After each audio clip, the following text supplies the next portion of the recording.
Good morning, everyone. This morning we start our summer series, and there's going to be a number of speakers. I was chatting with Lincoln, and because we're not doing service next week, I speak like 3 times between now and September. Yay. For me, at least. So we have a number of speakers, especially in August when I'm away, who will be contributing. And we've each chosen some Old Testament passages that kind of resonate with us. And so the first one I chose was Deuteronomy 6, 4-9, which we often call the Shema. Now, Deuteronomy is Moses' kind of final words to a people who are standing at the edge of something new. There are people whose story has been shaped by slavery, by the wilderness, by a memory that's been passed on from generation to generation. They have been formed by this long road to home, what we often title as the Promised Land, or what, in Scripture it talks about the land of milk and honey. And those who gather around Moses in this moment are not the same generation that walked out of Egypt. Many of them were children when the people were freed from slavery. These are the children and the grandchildren of those who had endured oppression under Pharaoh for generations.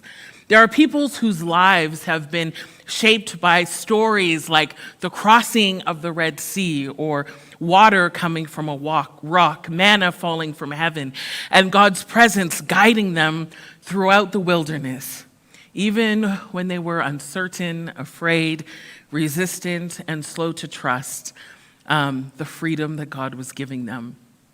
And today, they stand near the land. And Moses, the one who has walked ahead of them for so long, offers them some words that are not only meant to help them enter the land, but are supposed to help them live differently once they arrive.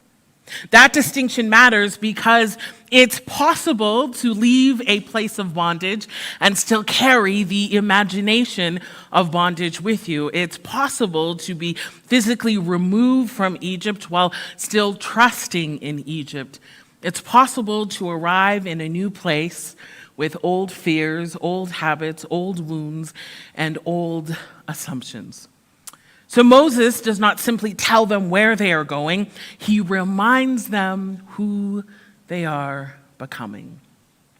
And this is important because the land itself can never be all that it was promised if the people enter and are still shaped by the values of Pharaoh. The goal was never simply to be relocated. The goal was formation. God was not only bringing the people out of Egypt, God was teaching them how to become a people whose lives would bear witness to another way to be human. For generations, they had been shaped by the empire of Egypt, where they had learned that the stronger you are and the more powerful you are, the more likely you are to win, and that winning often meant ruling over others, controlling more, and protecting yourself at any cost. Egypt had taught them that some bodies could be used for the comfort and for the sake of others, and that rest was something that was controlled by the powerful, that scarcity could be used to create fear, and that people could be valued according to what they produced. And that kind of formation does not just disappear. The people leave Egypt, but Egypt doesn't immediately leave the people.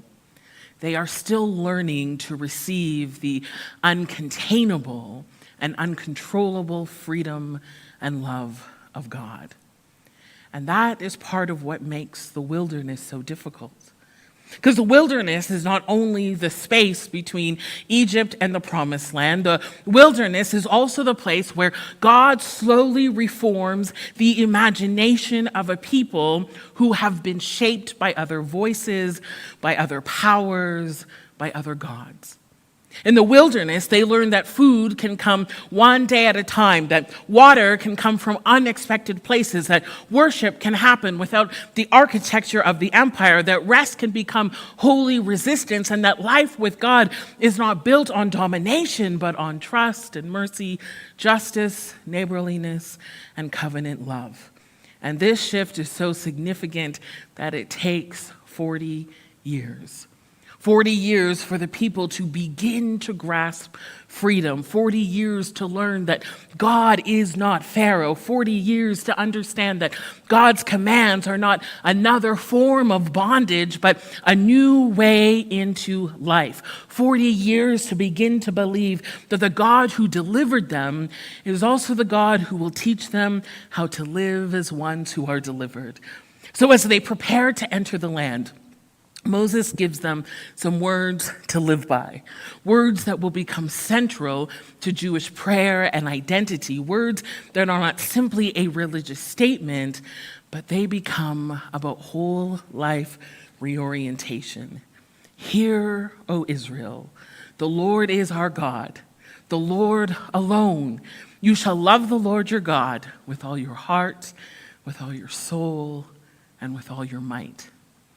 These words, which we call the Shema, begin with a command to hear. But the hearing is not something that's akin to passive listening. This is not the kind of hearing that you do with your children, or where you say something and they pretend they don't hear or they don't follow through. But not my beloveds. This isn't something that goes into your ears and doesn't leave you unchanged. This is listening that requires response and attention, obedience, and reorientation. To hear in this way is to allow God's word to the people to reach deep enough that it begins to form them and to reshape how they live. So when Moses says, "Hear, O Israel," he's not simply asking them to pay attention for a moment. He is calling them to become a people who listen. He's calling them to listen deeply enough that the memory of Egypt does not have the final word. He's calling them to listen deeply enough that fear does not become their teacher. He's calling them to listen deeply enough that the ways of the empire do not become the hidden pattern of their future. The Shema begins with listening because a different life begins with a different voice. There will always be other voices that compete for the hearts of God's people, and it is into all of those voices that Moses speaks this word. Listen. Listen because the Lord is our God. Listen because the Lord alone is worthy of your allegiance. Listen because the God who brought you out of Egypt is inviting you into a life where love becomes the center that holds it all together. And the word love in this passage is more than a sentiment. It's more than simply affection or emotion or warmth towards God. Love here is covenantal. It is allegiance and devotion, loyalty, trust, attention, and embodied faithfulness. It's a way of orienting the whole self towards God. And because the whole self is involved, this love cannot and should not be contained. In other words, love God with the whole of who you are. Love God with your heart, which in Scripture is not simply the place of emotion, but the deep center of life, the place from which everything else flows. Jesus in the Gospels reminds us that it is from the heart that our words and our actions and our patterns of living emerge, and they reveal what truly shapes us. To love God with your heart, then, is to allow God to reach that inner source, that place where our desires are formed, where decisions take root, and where the direction of life is set. Love God with your heart is the beginning of a life formed and shaped by who God is and what God is like. He then goes on to say, love God with your soul. Love God with your very life, your deepest self, the center of who you are. As Dallas Willard describes it, the soul is the life center of human beings.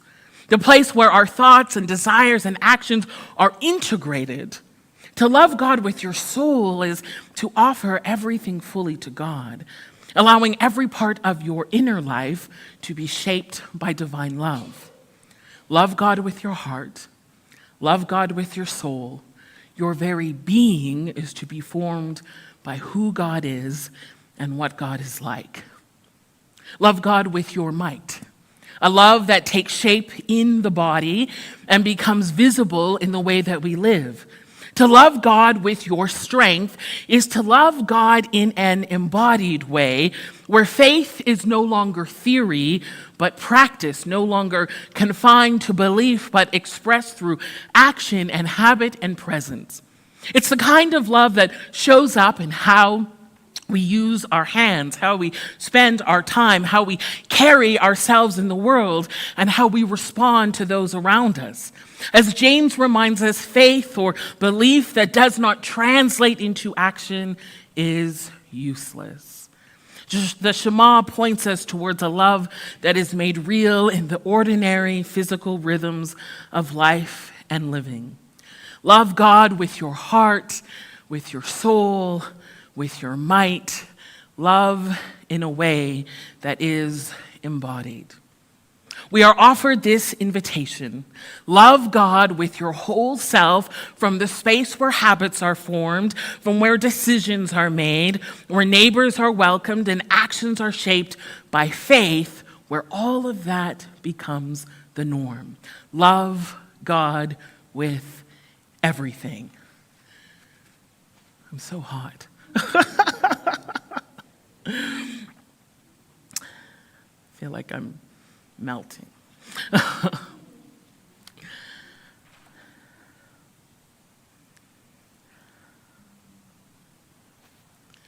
Now, when I was growing up, I remember hearing this passage a lot.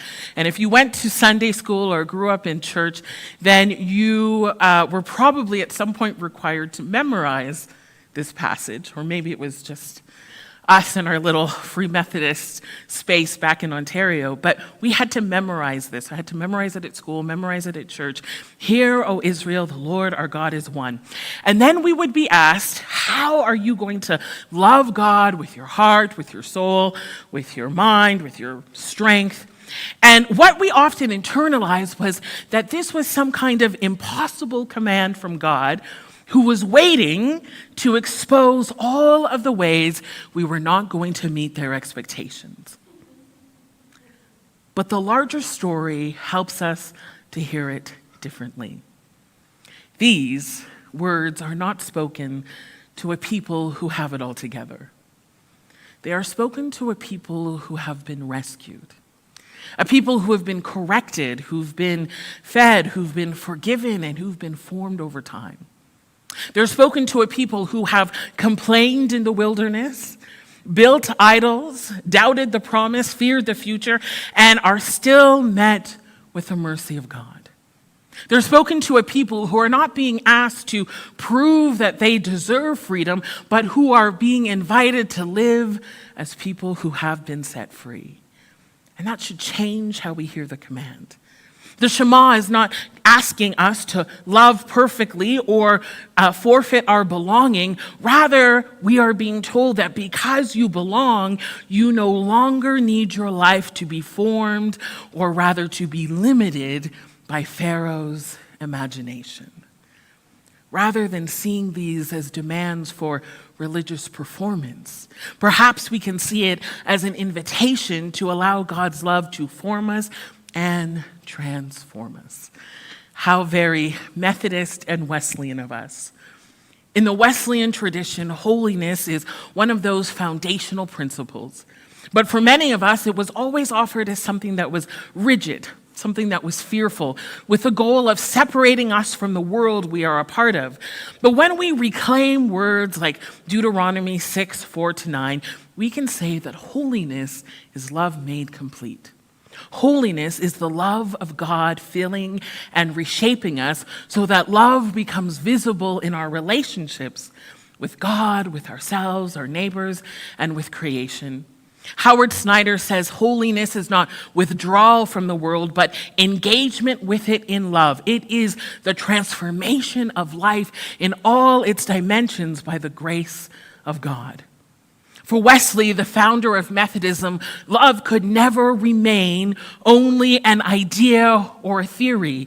If the love of God is truly forming us, it will show up in how we treat those around us, how we care for the sick, for the poor, the imprisoned, how we share our resources, how we pursue peace, how we resist harm, and how we live as neighbors. The love of God becomes visible not because we perform religion more loudly, but because grace reshapes the way that we move throughout the world. And that is why Moses moves so quickly from the heart to the household. He says, keep these words that I am commanding you today in your heart. And then he says, recite them to your children.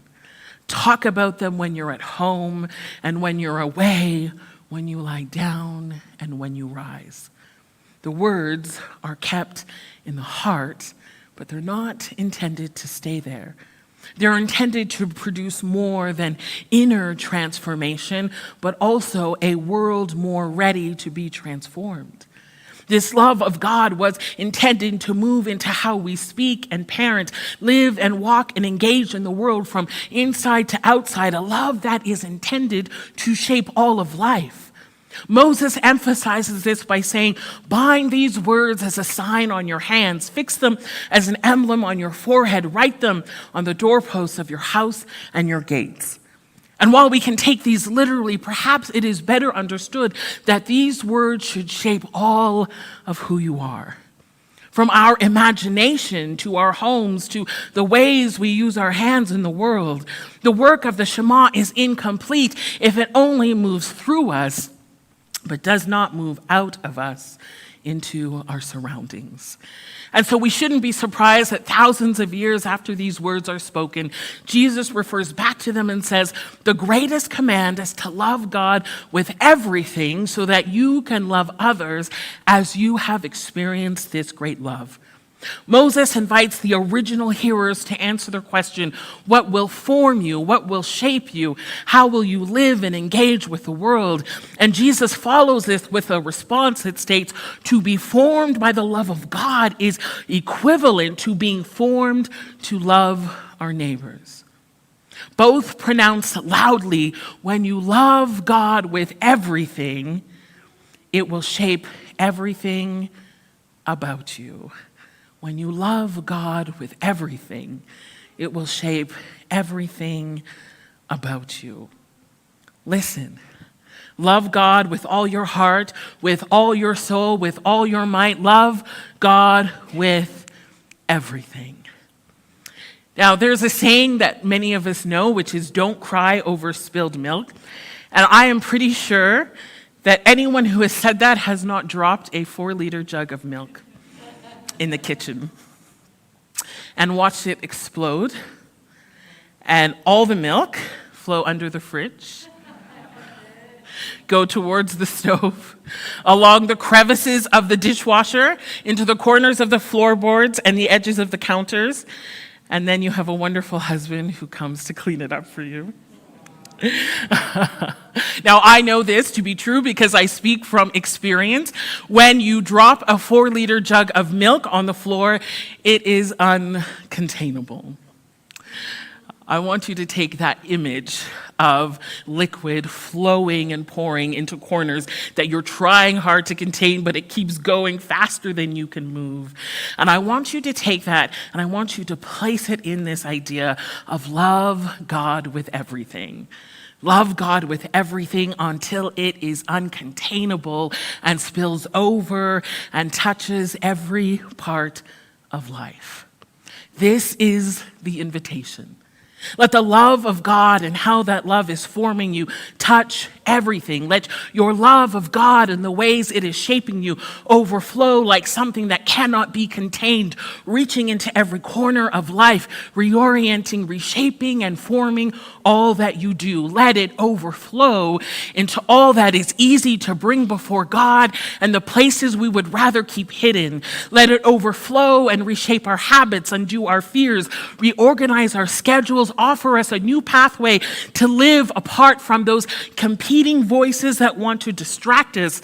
Let it overflow and reform us according Let it overflow and reform us so we move away from the words of Pharaoh. Let this grand love that we have received and that we are being formed by overflow into all of who we are, all of where we go, all of what we speak, all of who we are becoming, and into the ways we are participating in who others become. When you love God with everything, it will shape everything about you. So, listen, people of God. The Lord is still our God, and there is no other who holds our lives together. So love with all your heart the part of you that feels and chooses and longs. Love God with your whole life, with your breath, your identity, your story, your struggles, and your hope. Love God with all of your strength, with your time and your energy, your resources, your work, your influence, and your presence in the world. And carry these words with you. Let them shape how you think.